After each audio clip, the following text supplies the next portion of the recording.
You're all very welcome. This is a Q&A with Dr. Aaron Turner, and the format of this evening will be very simple, very ad hoc. I'll give a brief introduction into Aaron, and then we'll open the floor to questions, and we'll be around for about 55 minutes or so. So I ask you, in the interest of what you may want to know or what suddenly comes into mind, think of a question if you have one. If you don't, no problem. Sit back, relax, and bathe in the collective wisdom. That is why we opened up this group today. 9 of us have been meeting quite by accident, for everywhere from Kuwait to Canada to Yorkshire to Egypt. 9 of us from the 3P Understanding have been meeting for many months, and it's been a beautiful experience. And we came up with a very interesting strategy recently, whereby we'd kind of lightning invite someone at, let's say, a very high level in the 3P world, like Dickon Bettinger, last minute. Hello, Dickon, would you like to drop in? And we've had phenomenal success. They've all come in. Marina Galan, Jamie Smart, all those kinds of wonderful people. So today's a bit more planned. Aaron has agreed a week in advance rather than an hour in advance. So it gave us the chance to open up the platform a little bit more. So let me just introduce Aaron. Aaron earned his PhD in anthropology, of all things, from London's Brunel University, and he has worked at Pransky and Associates, who I'm sure need no introduction to anyone, for more than 10 years. He is the co-founder of One Thought, which he runs with his wife, Leela, and they not just change the lives of individuals and families, they also work chiefly with businesses in the corporate landscapes. And they run a One Thought practitioner training program as well. Recently, they've launched the One Thought online course, which is amazing. I don't mind saying that. I'm halfway through it at the moment, and I'm sure many of you can relate to the feeling of thinking I should probably slow down because you're not supposed to rush this stuff, but that's what I'm doing. I'm getting ahead of myself. So that's the format, guys. I would ask you to raise your hand from the reactions tab to ask a question, and I'll come to you in order. But I'm going to get the ball rolling by asking Aaron a simple question to start with. Well, that's a matter of perception, but I'll be the judge of that. Aaron, I was watching a Michael Neal talk earlier, one of his TED Talks, and he was talking about a Zen master that he had dinner with one day. And the Zen master said, he was talking about this concept of transference, of enlightenment from one person to another. And he said, there's something awake in me that is asleep in most people. And when people spend some time with me, it often wakes up in them. Mm-hmm. Mm-hmm. What do you think the Zen master is referring to? Well, before I answer it, Thomas, I have a question for you. Should I assume that everybody has some idea of the principles? I think it's fair to say, because I only posted the invite in 3P focused groups. However, Got you. far Okay. be it from me to speak for everyone here. So if someone isn't from the 3 principles background, please let us know in the chat window, and Yeah. that Yeah, might. I have a few that I invited that don't know. Okay, great. Okay, So, thanks, Karen. so I don't know how to. I don't know how to. Yeah. So what that Zen master is talking about, I think, and this is kind of give a bit of background to people that don't have any background, is, of course, I would say this, the 3 principles that Sydney Banks discovered: mind, consciousness, and thought, and about the difference between a fundamental reality that he described as the underlying nature of life, so the energy behind life, so if you, I'm just going to share my way of understanding it, and if I say it too much too briefly, ask me a question. I don't mean to. I'm trying to start from scratch as much as I can. So if you boiled everything down, it would come down to the energy behind life, which Sydney Banks said, look, that's the essence of mind. That's the essence of consciousness. That's the essence of thought. That's the essence of everything, right? So if you want to think about it in terms of physics, I might not be able to help too much, but it's that point at which particles are going in and out of existence, that they come from nothing into something. And what Sydney Banks pointed to was the essence of consciousness, pure consciousness, is that intelligence, that energy. And from my understanding, that essence has a nature, has a feeling.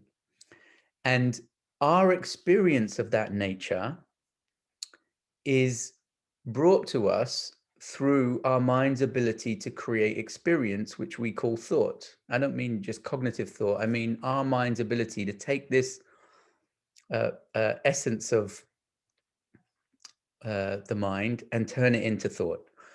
So what I think the Zen master was saying, far be it from me to project what a Zen master's thinking,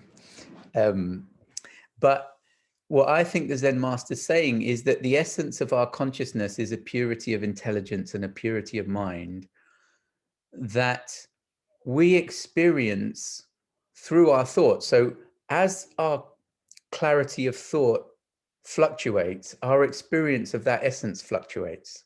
So to give a very practical example, if my irritated thinking gets stirred up, or if I have irritated thinking, I really don't like the people around me, right? And let's say I'm on the tube. So let's say I'm on the tube and my mind is stirred up in agitated thought. So I feel sensitive. So I'm annoyed by things that people do on the tube, and I don't like them, and I hate them, and I hate London, and I don't know why I have to be here, and the whole thing, is just annoying me, and that's my experience of purity of mind through some level of contaminated thought.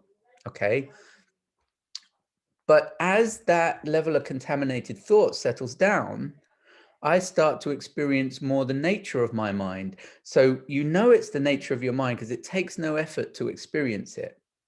So one time I got on the tube and I was all irritated because I was thinking about what time it was and when am I going to get somewhere.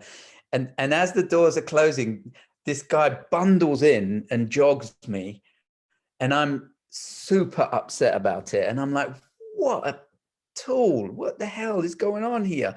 And he says, and I'm staring at him intently because I'm ruminating on how vicious and unnecessary this was, and how annoyed I am by it. And then he looks at me and says, oh, sorry. And I'm thinking, sorry? If you were sorry, you wouldn't have done it.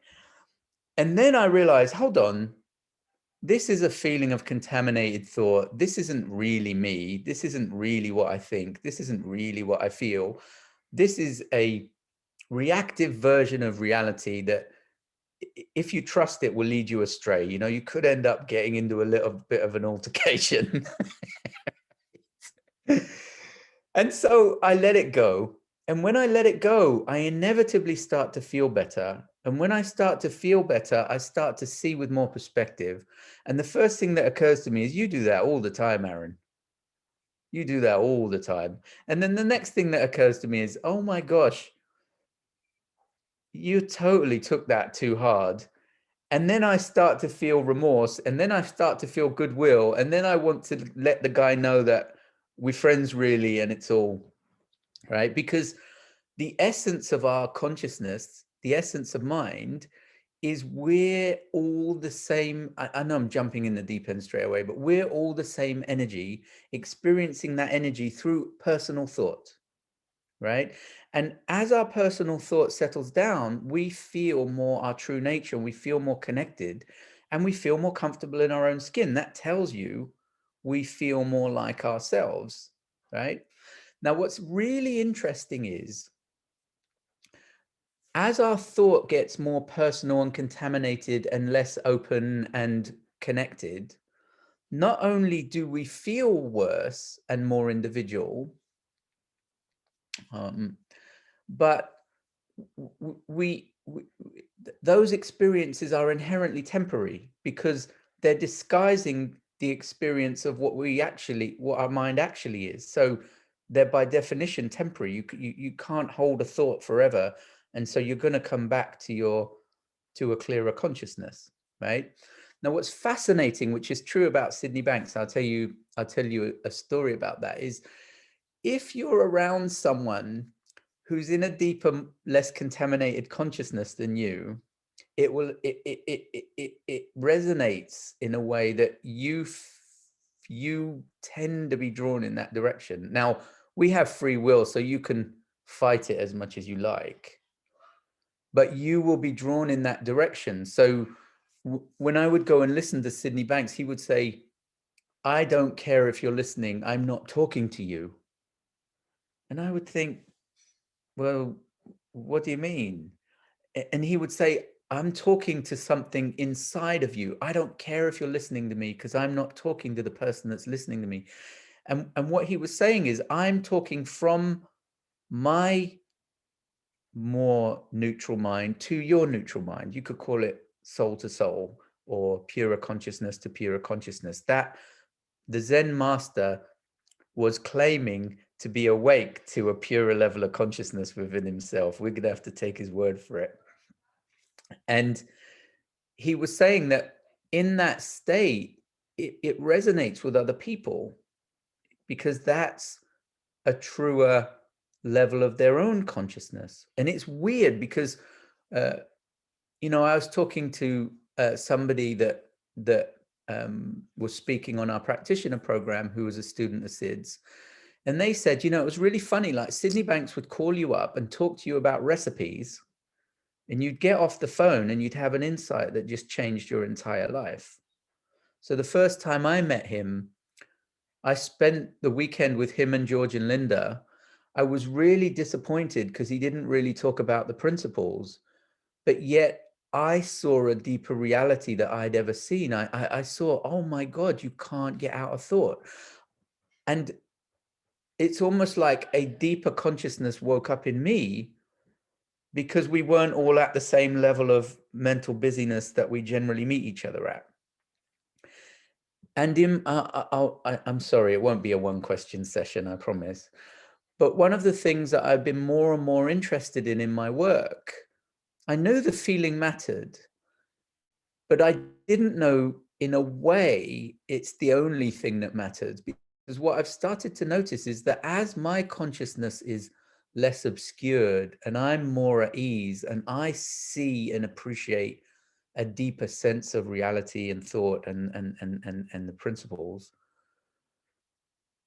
people get affected in my sessions and programs in a way that they don't when I'm not that way. And I can guarantee you the words are not any different.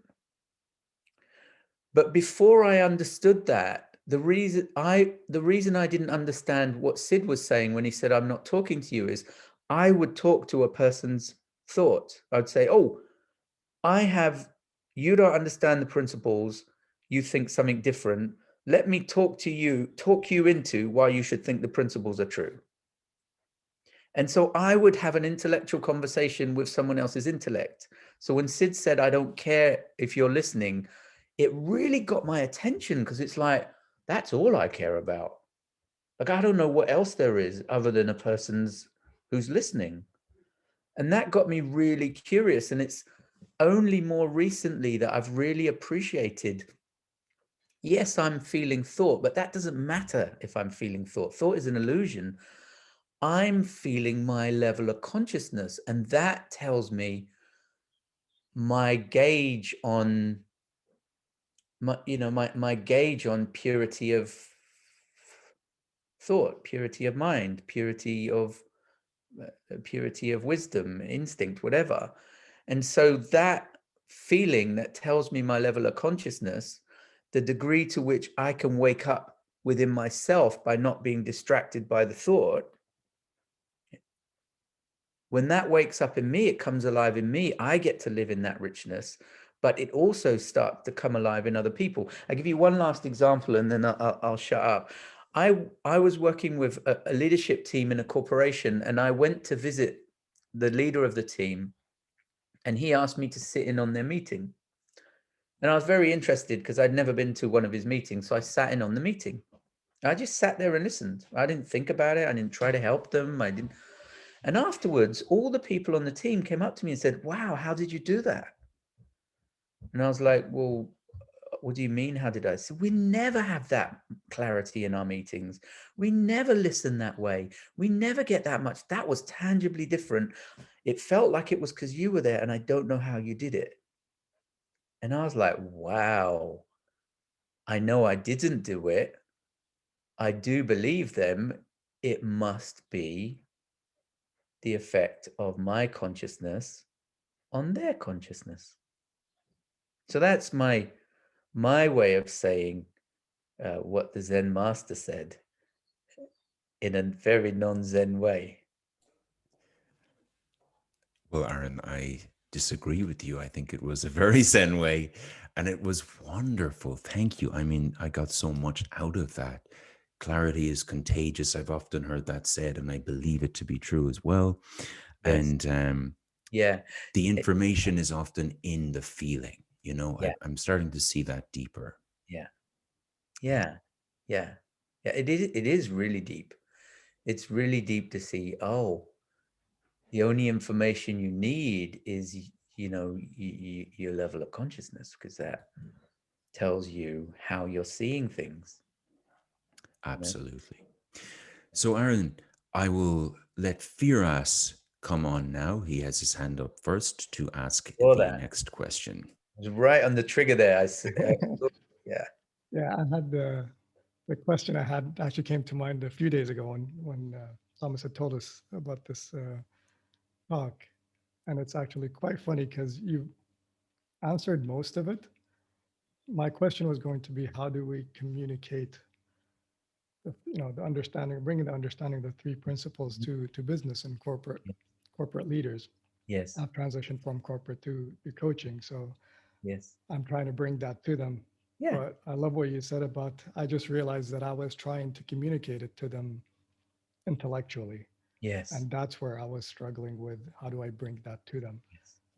But I would love to hear your Yeah. experience in terms of, is there something different that you've seen or done when working with Yeah. corporate clients versus people who are coming to you or have some kind of understanding of more self-awareness than maybe people that are more interested in the results?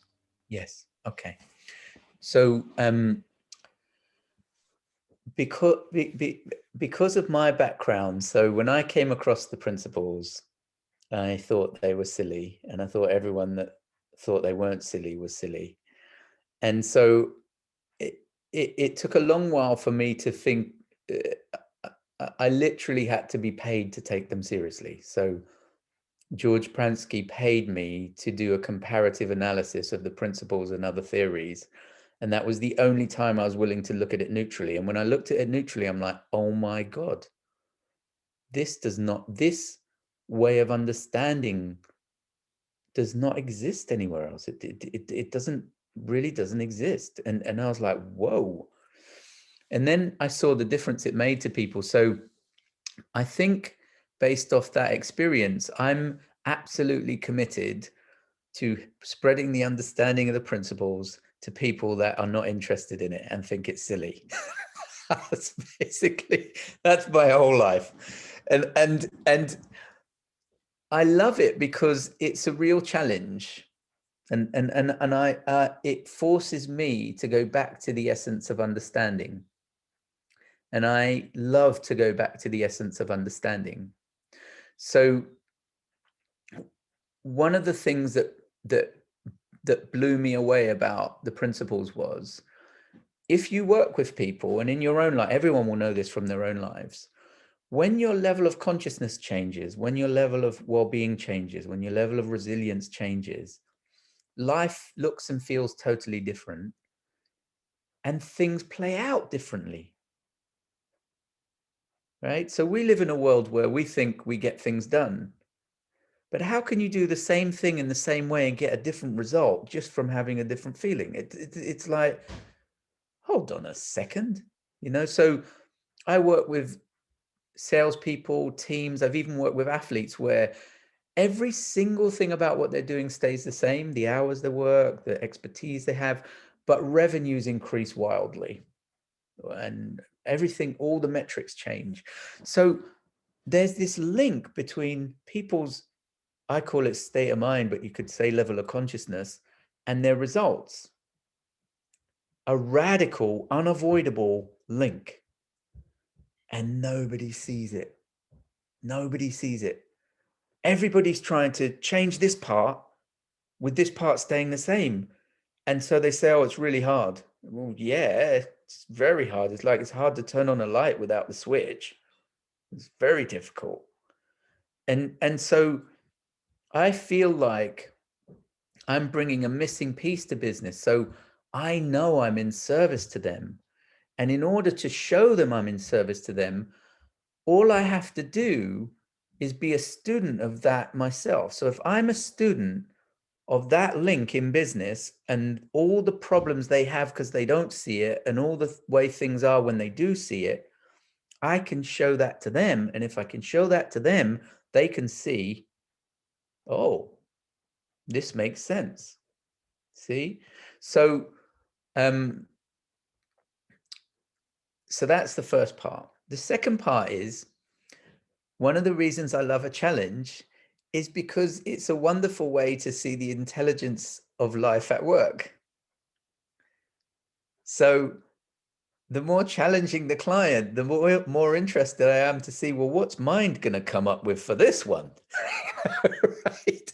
So I was sitting in this pitch, right? I was in this company and they brought in 3 or 4 consultants and we're all pitching for their performance improvement money, right? And I'm sitting there, and the first presentation, I mean, it got me really insecure. They had charts, and they were process improvement people, and they measured, and they had numbers like, this is how much you'll spend, this is how much you'll save, this is a net profit of this million, and there were different colors on the presentation slides, and I was like, oh my God, this is going to be embarrassing. I don't even know what I'm going to say. And I know for sure I don't have a single chart. I know for sure I don't have any numbers. And then I thought to myself, Aaron, what's happening in your head? You're insecure. This isn't on you. This is mind's job. So I thought, well, I don't know about that. I mean, I'm the one that's going to look silly. So I thought, well, look, let's just see. Look, it's mind's job. You don't worry about it. You just listen to the other presentations. I'm like, okay, fine. Seems a bit simple. It seems almost irresponsible, but I'll do it. So I'm listening to these other people's presentations and I'm listening to them like, wow, that's a really good point. I start really enjoying their presentations. And then it comes to mind, none of them are looking at the dimension that I'm looking at. I'm like, wow. These people are looking at the process. That person's looking at the psychology. This person's looking at the mindset. I'm not doing any of that. The part I'm talking about's gone completely unaddressed. And then it came to mind, well, what is that part, Aaron? And then this amazing metaphor came to mind. I mean, it was inspired. I was like, whoa, that's awesome. It was like, yeah, something like the pre-behavioral level. And then this sports analogy came to mind where, look, everyone else is talking strategies, techniques, fitness, and skills, strategies, techniques, and I'm talking about fitness. And then it led on to this thing about mental fitness. And then it was like, are you, and this was how our project's going to be green. And then it came to mind, fit for green. Right? So I just talk out this thing and they're like, oh my God, we need that. Well, it's not just our people, we need that. And it was like, if you know what you're doing, or if you follow a direction and you're curious to understand, mind will help you understand it. Once you understand it, mind will help you communicate it. And the only barrier to that, right? And this is something that a lot of practitioners struggle with, and it's a core skill, is getting really good at being insecure. Because the only thing that's going to derail your relationship to the power of mind is being bad at being insecure. And what do I mean by being bad at insecure is when you're insecure, you listen to it. That makes you rotten at being insecure, because as soon as you listen to insecurity, you forget what you've got going for you. And as soon as you're good at being insecure, you can feel insecure, but know you still got what you need. So there's no need to worry. And there's no end to how good you can get at being insecure, meaning feeling insecure, seeing insecure, and knowing it's not real, knowing it's thought. So I would imagine, in terms of your question, the only thing that gets in your way is that you try to proceed when you're insecure, which means you're taking in information out of an insecure reality. And that will always derail you, no matter what you're doing. But if you don't do that, and you look for clarity, and you look for, well, what is an understanding of the principles going to do for these people?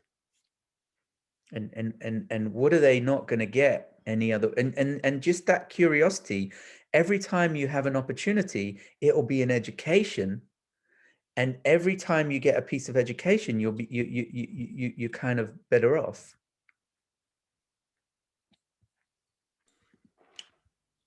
So that's what passes for an answer to that question, Firas.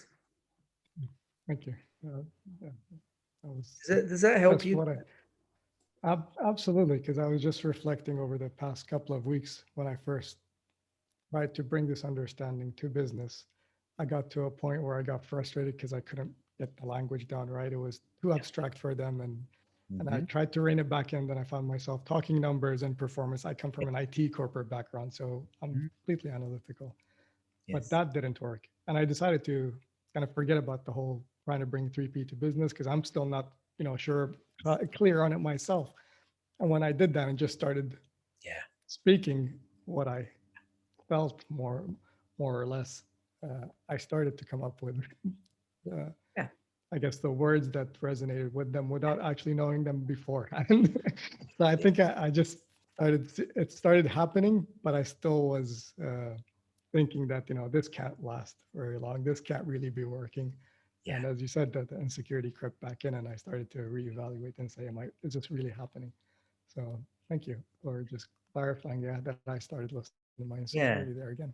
Yeah. And what the principles give us, Firas, is when you think, oh, this can't possibly keep happening, it's like, no, that's the only thing you can be sure of. You can never know what thought you're going to have. You can always be sure that my mind's underneath it all. See, so we're not used to being confident in things we can't control. But you start to think, oh, you don't need to control it. It's the only thing that's always there. Thought comes and grow. Thank you. That's amazing, Aaron. Thank you so much. Now I'm going to pass over to Long Island, New York, to Martin Dara. Oh man, this was not the question that I had in mind when I raised my hand like 10 minutes ago. But now I now I'm gonna have to ask you about this.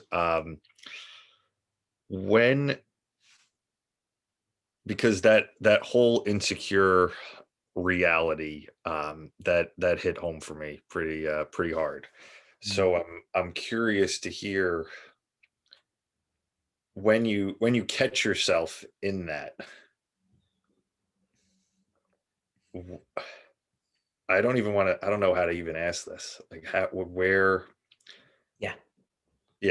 where do you go from there? Because I've noticed it happening. And when you said it, I was like, oh my gosh, she's talking right to me. Like, I'm listening. Yeah. See, this is what I think you're asking, but you tell me, Martin, all right? Yeah. When we get insecure, we don't like the feeling, and we don't like the way we can't think straight. So we try to get out of it. right? And everyone's looking for the way to get out of insecurity. And you know why? You can't do it. See? And it doesn't matter. That's what I've learned. It doesn't matter if you're insecure. It really doesn't matter. And it because our feelings when we're insecure are so, we're so repulsed by it. It's hard for us to realize that it doesn't matter if you're insecure. It really doesn't. It really doesn't. Just calm down. It's fine. It matters if you catch yourself listening to it. That's what matters. See, I'll give you an example, right? When I get insecure, I feel like I'm incapable of doing the things that I need to do. Best case scenario, I'm concerned and worried. Worst case scenario, I'm pretty sure I can't do it. Right? That's not personal. That's the effect of being, that's what it is to be insecure. Right? Now, when I listen to it, I experience it as if there's some truth to it. That's a problem. That's a problem, because you're taking a contaminated consciousness and you're treating it like it's an insightful consciousness, and it's not. So it's like it's treating an infomercial like a documentary. So someone comes to your kitchen like, oh, you bought that knife that cuts through tin cans, huh? Oh yeah, it's the best knife in the world. Yeah, I saw the infomercial too. No, it's the best knife in the world. You look like an idiot. That's only $19.99 normally. So, but we know that suspect information. And it's just really being willing to know that when you're insecure, it's suspect information. If you're in trouble when you're insecure, it's probably because you're listening to it like it has information that you should be aware of. And the only thing you need to do is just take a look and see if you're listening to it. Am I listening to this like it's got a point? And then that consciousness we've been talking about, you'll make an adjustment like, oh, no wonder I feel like crap and I don't want to do anything and I got no good ideas. I'm treating myself like I know which way is up. But when people are insecure, they don't know anything except insecure. It's not responsive. It's not insightful. It's not at all tailored to you. Sorry, you were going to say something, Martin. No, that was just no, that's very helpful, because I've caught myself in that. And then it's like, okay, well now what do I do? And it's like, Yeah. and then like another like thought storm starts coming, and now it's like, oh wow, now I'm really in here. Totally. The thing is, if that's happening, you know you're buying it. So if you think of it that way, you can see, oh, things aren't getting worse. I'm just more bought in. But when you feel it, you think, oh my God, this is getting worse. No, that's an illusion. It's not getting worse. Yeah. I'm just more bought in. That's all. That's all. And then you can start to be less afraid of getting insecure, because it's like, oh, I know what it's like to have this kind of thought. And I know what it's like when I start buying into it, because I know what the symptoms of that are.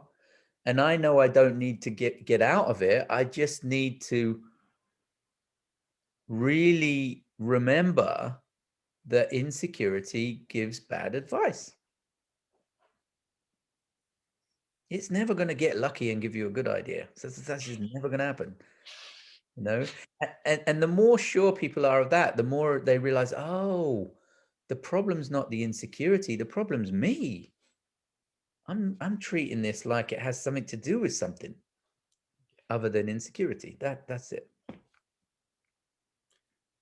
Yeah, that's super helpful. I'm picturing like the infomercial like ended with like oh, this is 2 for 1 now, and now I'm like, oh great, now I got 2 of these things. Yeah, I'm hoarding right now. This is Yeah. just too good to pass up. Exactly. Thank you very much. I'm glad. And one last quick question for us Americans. Can you just explain what the tube is? Oh, it's a subway. Just Oh, you got me. Yeah.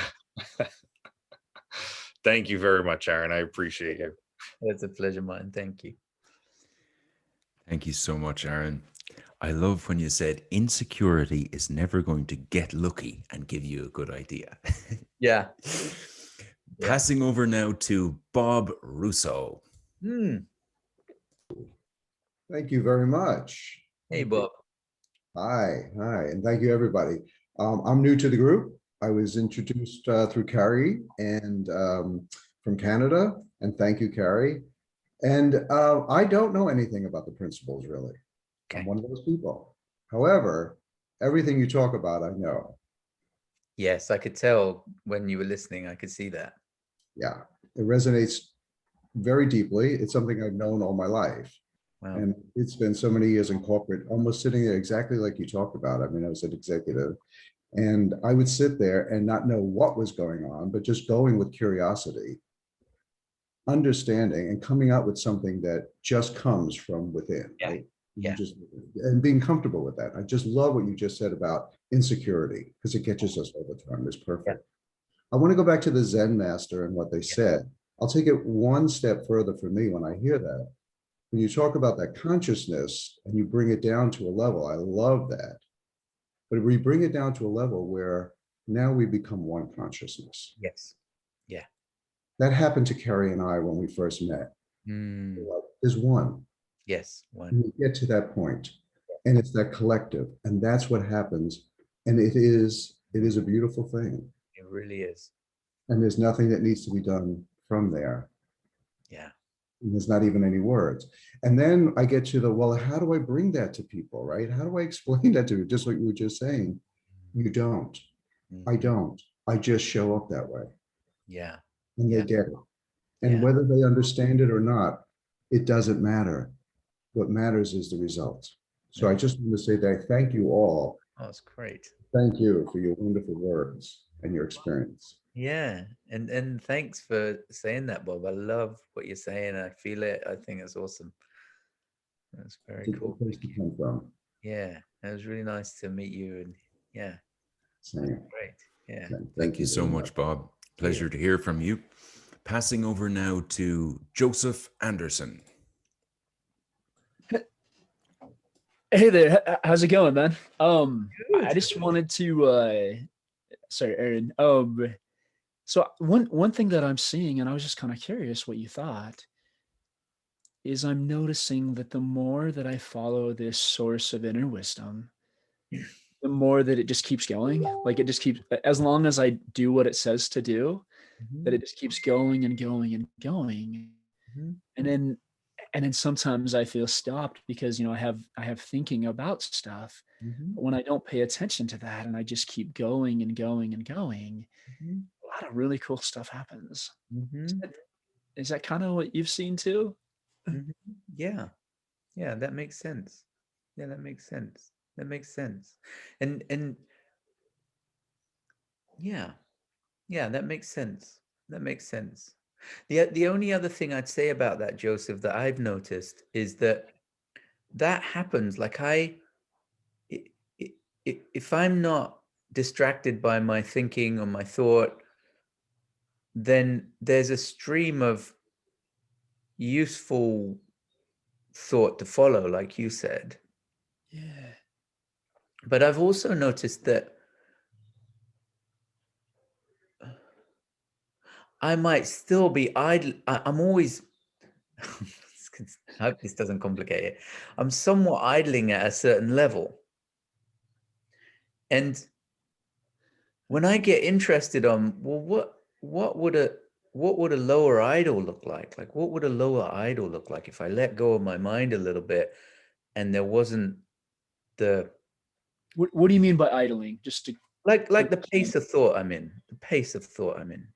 Okay, so it's just kind of staying the same-ish. Is that Yeah. what you mean? Okay. Yeah, like the pace of thought I'm in.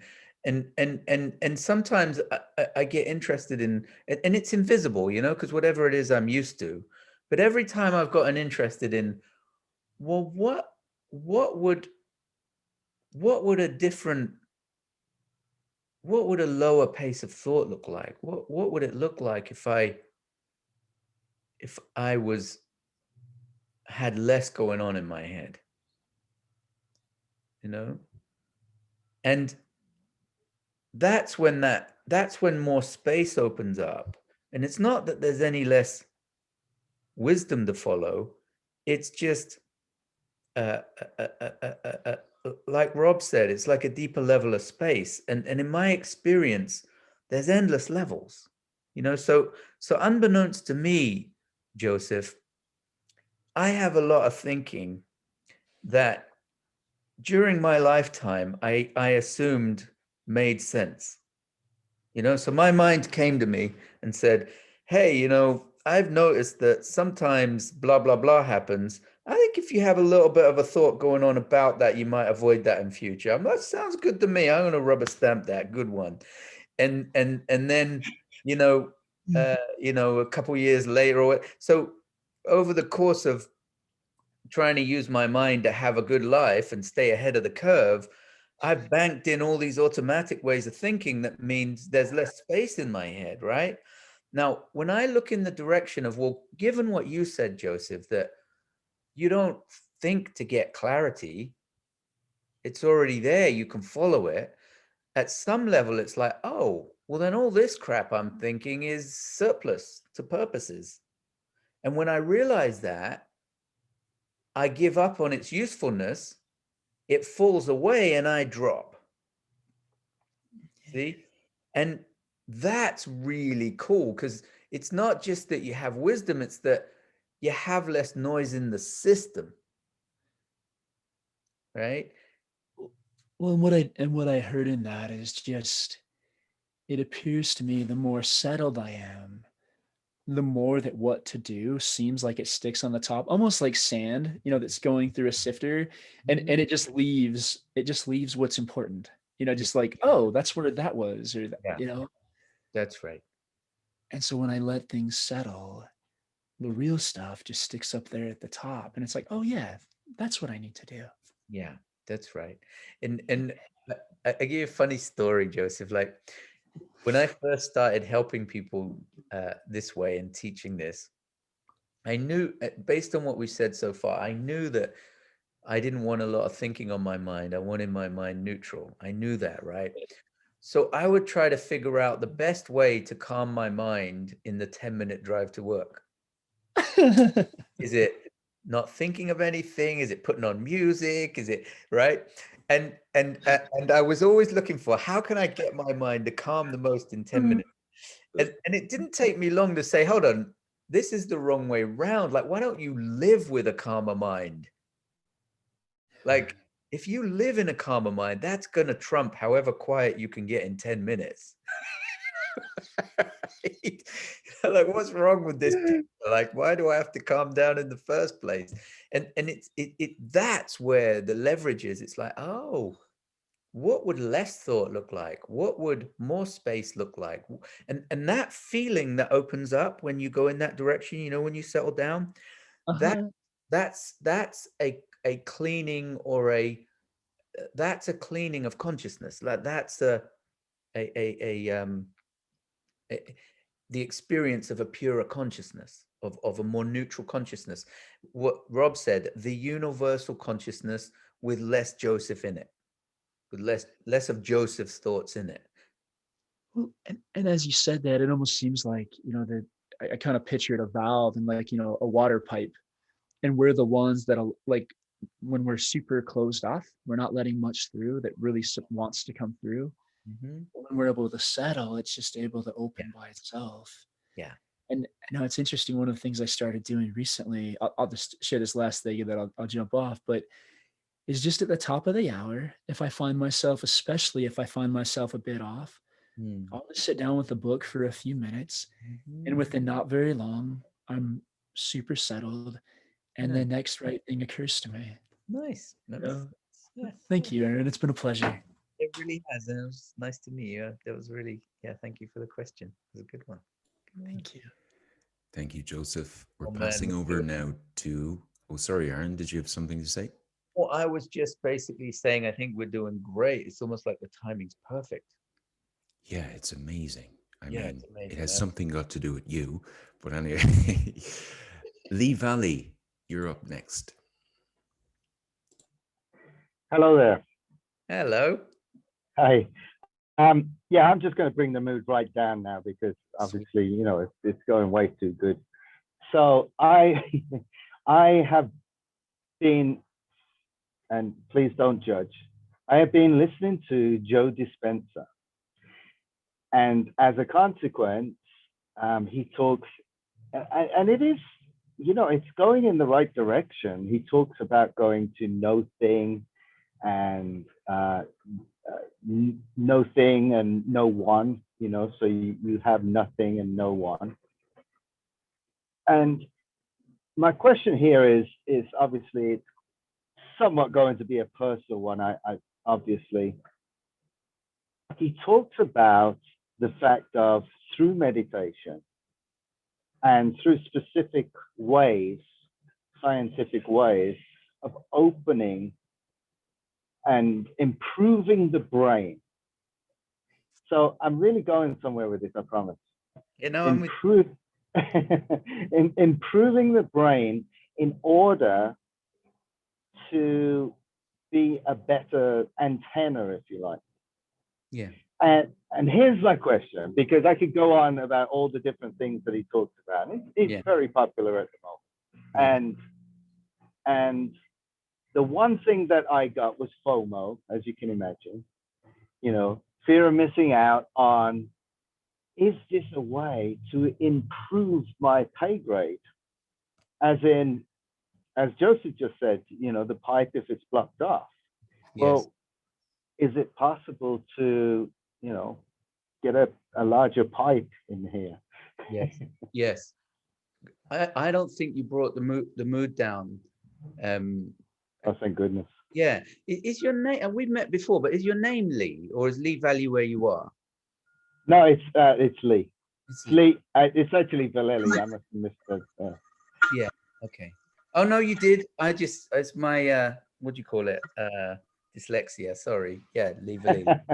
Well, Lee, I don't think you brought the mood down, and I think this is a really profound question. It's important. It's really important, right? Now, I want you to forgive me because I want you to. I'm going to give you my answer, and you don't have to take it seriously if you don't want to, but I think it's important. Okay? Right. Yeah. Right. Now, there are lots of different understandings about the mind and the spirit and consciousness and all of that. Okay? Lots of different ones. This Joe Dispenza, I've heard of him. I don't know what he said until you said that, but based on what you said, I have a grasp of what you said. Okay? Based on my understanding and my experience, I have like three things to say. I don't think, well, firstly, I think he's wrong. Okay. Now, I'm not enlightened, so I'm not going to say that's right. But from my perspective, what he's saying is wrong and unhelpful. And I'll tell you why I think that. I'm not saying it's true. I'm just saying I think that. What we talked about at the beginning of this call is that a deeper consciousness is the experience of what you already are. Now, if that's the case, it has nothing to do with the brain, absolutely nothing to do with the brain. If that's true. Now, it's been my observation, it's true.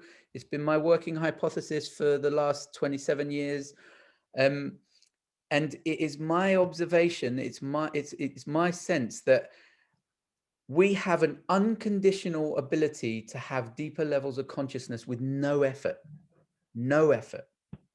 right? It happens naturally when we're not making an effort in our minds. You can't avoid it, right? Now, I think that's true.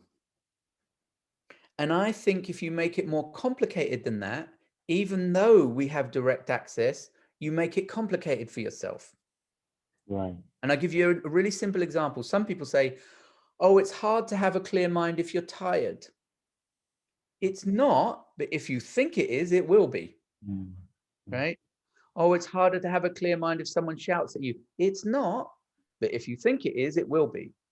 Now, it makes no sense to me that the brain can affect anything spiritual. It makes no sense to me.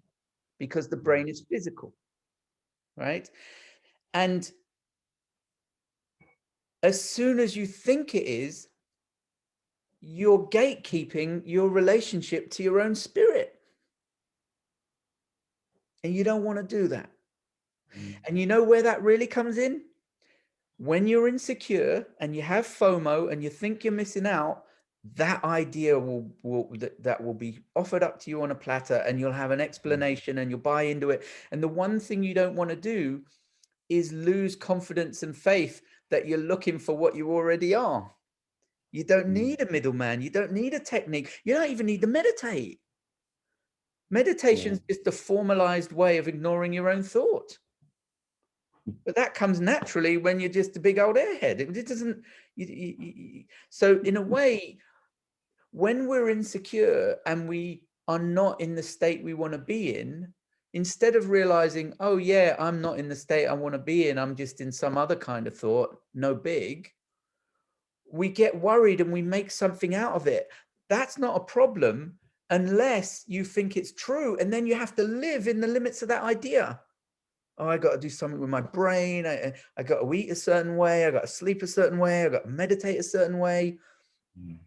It's a perfectly plausible theory, but it's just going to make it more difficult and complicated. If you're looking for what you already are, you just got to be willing to feel it and not make it complicated for yourself. Just let yourself get a sense of what's underneath your own thought. Give yourself some space. And if you don't feel it, then just realize, oh, I'm kind of in a different kind of thought right now. No problem. No problem. But because people don't know that, everyone's selling you something. Oh, here's the next best way to do. Like, I remember when coaches first started getting involved in the principles, I was talking to one of those coaches and I was saying, yeah, so enlightenment is just a less obscured experience of your own mind. You can't think your way there. You know what they said? Ooh, maybe we could hothouse that. I'm like, I think you get what I'm saying here.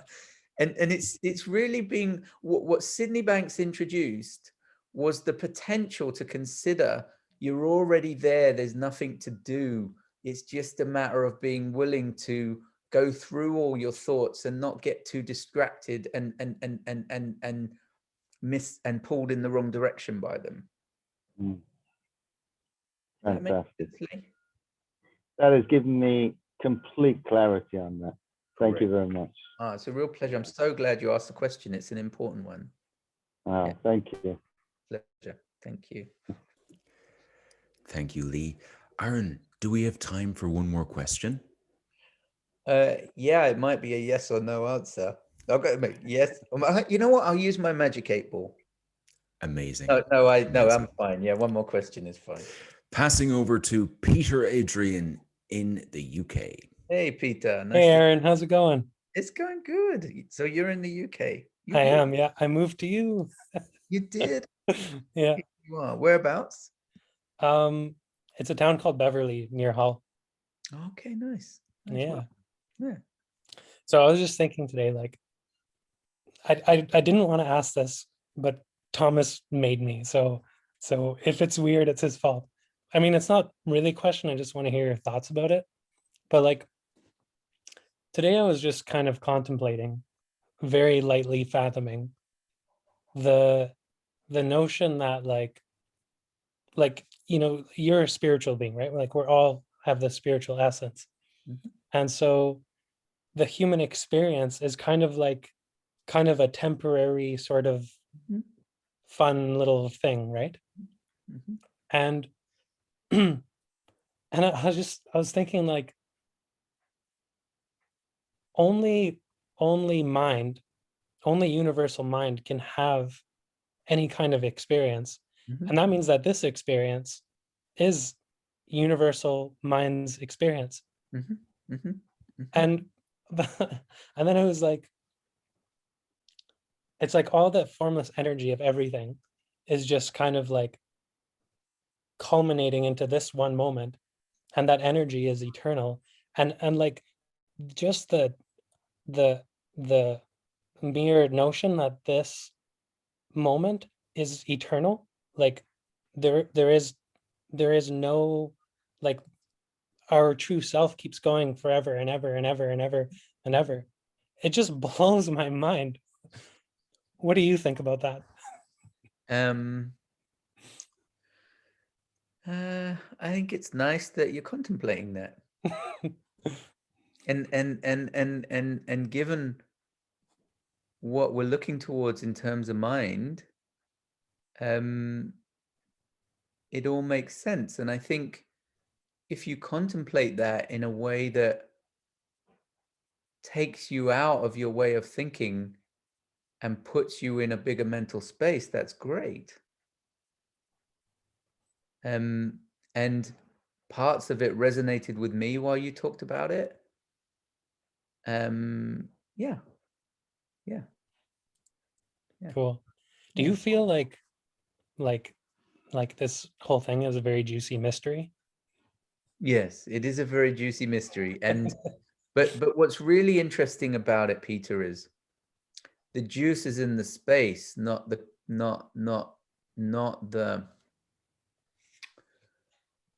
juice is in the in the space. The juice is in the space of a less obscured consciousness, not in the content of, like, for example, infinity has a feeling, but if you think about it, it'll blow your mind. Yeah.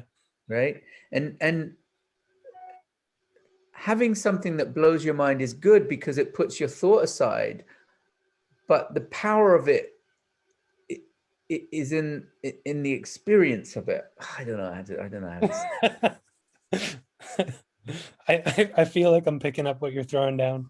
Yeah. But you can't put this stuff in words, right? It's just. No, I know. But what's amazing, and that's what I thought when I was listening to you, is like, I can feel that you have a sense of something that comes across when you talk about it. So I can feel that, but I don't really fully grasp what you're experiencing and trying to get across, but I can feel there's something there. I guess that's exactly what I was trying to get across. Oh, perfect. So. Nailed it. But the other thing that I really like about what you said, which I think is a nice place to leave it, is whatever you think, it's deeper than that. And you're going to find that depth as you experience it with less on your mind. Absolutely. And it is juicy. It is juicy to feel. It's juicy to think about. But it's that. And if you really look at what that depth points to, it's humility. And that humility allows you to have more of an experience, because if you know you can't grasp something, there's less to think about.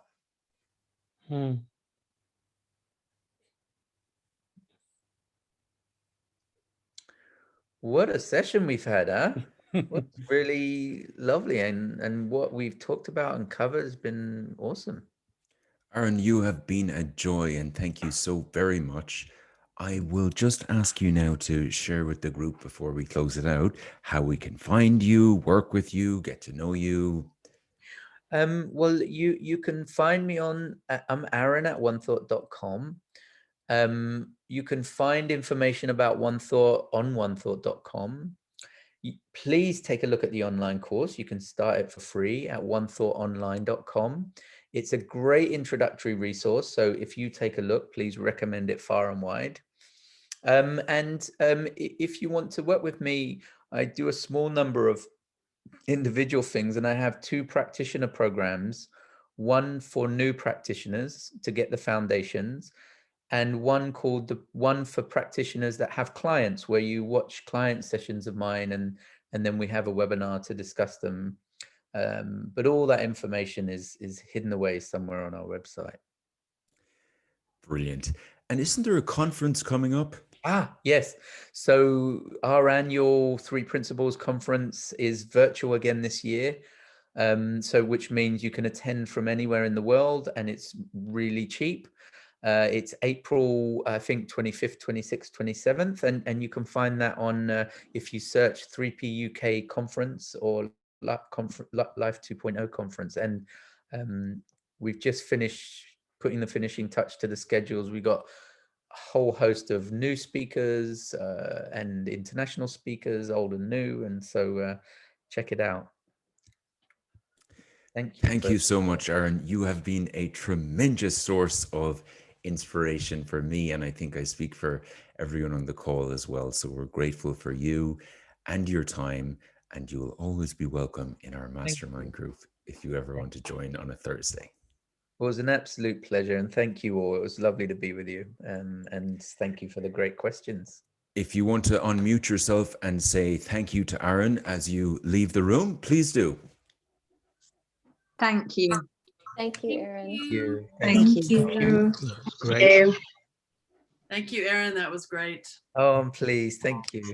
Thank you, Aaron. That was brilliant. Oh, it's a pleasure. Thanks, Chris. Thank you, Aaron. Thank you, Aaron. I Oh, appreciate thank that. you. Thank you. Oh, Omar, Thomas, for the invite. I appreciate that. Thanks so much, Billy. Look forward to our coffee. Absolutely. Aaron. Talk to you soon, buddy. Oh, good to see you.